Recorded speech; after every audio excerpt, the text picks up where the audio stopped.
আসসালামু আলাইকুম, সবাই কেমন আছেন? তো সবজি পুড়িয়ে যাওয়ার আগে গ্রামের মা চাচি দাদিদের হাতের মতো করে মাছ না ভেজে মাছকে কষিয়ে একবার রান্না করবেন, দেখবেন খেতে ভীষণ মজা হবে। তো আমি এখানে প্রথমে 4 টুকরো মাছ নিয়ে নিয়েছি, মাথা সহকারে। মাছগুলো আমি ধুয়ে পরিষ্কার করে কড়াইতে নিয়ে নিয়েছি। এর মধ্যে আমি পরিমাণ মতো পানি দিয়ে দেব। গ্রামে লার্কি চুলায় মা চাচিরা এভাবেই রান্না করে। তো আমি আজকে তাদের মতো করে রান্না করব। আপনারা একবার হলো ট্রাই করবেন। এভাবে রান্না করলে আসলেই মাছের যে একটা স্বাদ সেটা পাওয়া যায়, ভাজলে ওই স্বাদটা আর থাকে না। তো আমি প্রথমে লবণ দিয়ে দিয়েছি পরিমাণ মতো। তো আমি লবণটা একটু বাড়িয়ে দিয়েছি, কারণ এখানে আমি পরে সবজি দেব। তো এখানে 1.5 চা চামচ পরিমাণ লবণ দিয়ে দিয়েছি, 1 চা চামচ হলুদ গুঁড়া, 1 চা চামচ মরিচ গুঁড়া এবং 1/2 চা চামচ আদা রসুন পেস্ট, পরিমাণ মতো পেঁয়াজ কুচি এবং টমেটো সব দিয়ে আমি নেড়ে চেড়ে এখন কষিয়ে নেব। তো সুপ্রিয় বন্ধুরা, যারা আমার ভিডিওটা দেখছেন প্লিজ একটা লাইক দিয়ে পুরো ভিডিওটা কন্টিনিউ করবেন। আর যারা নতুন দেখছেন, রেসিপিটা ভালো লাগে প্লিজ সাবস্ক্রাইব করে রাখবেন এবং পাশের টাকা বেল আইকনটি প্রেস করে দিবেন, এবং যে কোনো ভিডিও ছাড়ার সাথে সাথে নোটিফিকেশন চলে যাবে আপনার মোবাইলে। চাইলে আমার চ্যানেলটি ভিজিট করতে পারেন। এই চ্যানেলে সহজ রেসিপি দেওয়া আছে, আপনার ভালো লেগে যেতে পারে। আর যদি ভালো লাগে তাহলে শেয়ার করতে ভুলবেন না, অন্যকেও দেখার সুযোগ করে দেবেন। তো এই তো কথা বলতে বলতে আমার মাছগুলো কষানো হয়ে গেছে। এখন আমি এগুলো একটা প্লেটে উঠিয়ে রাখবো। তো এখন ওই পানির মধ্যে আমি সবগুলো সবজি দিয়ে দেব। সবজি দিয়ে আমি এখন নেড়ে চেড়ে ভালো করে নেড়ে চেড়ে ঢাকনা দিয়ে দেব। তো এভাবে কষিয়ে রান্না করলে খেতে ভালোই লাগে। মাছের যে একটা ফ্লেভার সেটা পাওয়া যায়, ভাজাও খাওয়া যায়, কিন্তু ভাজা তো আমরা অনেক খাই।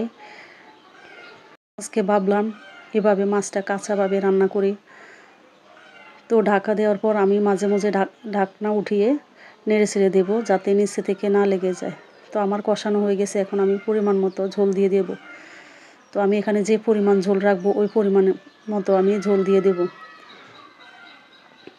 তো আমার কাছে এখানে মনে হচ্ছে লবণের পরিমাণটা একটু কম, তাই আমি আরও 1/2 চামচ পরিমাণ লবণ দিয়ে দিয়েছি।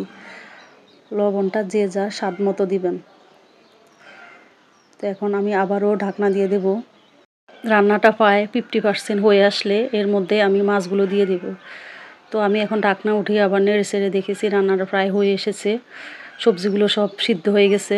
তো এই পর্যায়ে আমি মাছগুলো দিয়ে দেব। তো সবগুলো মাছ দিয়ে দেওয়ার পর আমি আবারও ভালো করে নেড়ে চেড়ে মাছগুলোকে সবজির ভিতরে ডুবিয়ে দেব, যাতে সবজির লবণ মরিচ সব আবারও মিশে একাকার হয়ে যায়। তো এভাবে সব কিছু মেশানোর পর আমি আবারও ঢাকনা দিয়ে দেব।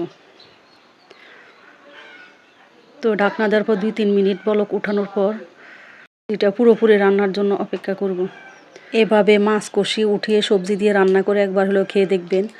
ভাজা মাছ দিয়ে সবজি তো অনেকবারই খেয়েছি বা খাওয়া হয় আমাদের। তো এভাবে কাঁচা মাছ লার্কি চুলার মতো রান্না করে খেয়ে দেখবেন। তো লার্কি চুলা থেকে কোনো অংশে কম মজা হয় না, খেতে ভালোই লাগে। তো এই তো রান্না প্রায় শেষ পর্যায়ে, এখন আমি ধনিয়া পাতা দিয়ে নামিয়ে নেব। ধনিয়া পাতা দেওয়ার পর ঢাকনা দিয়ে 2-3টা বলক উঠে আসলে নামিয়ে নেব। ঢাকনা দিলে কি ধনিয়া পাতার ঘ্রাণটা সবজির সাথে মিশে যাবে। তো আমি এভাবে কাঁচা মাছ কষিয়ে এভাবে রান্না করে খেয়ে দেখেছি, আমার কাছে খুবই ভালো লাগছে, তাই আপনাদের সাথে শেয়ার করলাম। আপনারাও একবার এভাবে ট্রাই করে দেখবেন। মাছ না ভেজে এভাবে রান্না করে খেলে মাছ ভাজা থেকে কোনো অংশে কম মজা। তো সবাই ভালো থাকবেন, সবাই সুস্বাস্থ্য কামনা করে বিদায় নিচ্ছি। আল্লাহ হাফেজ।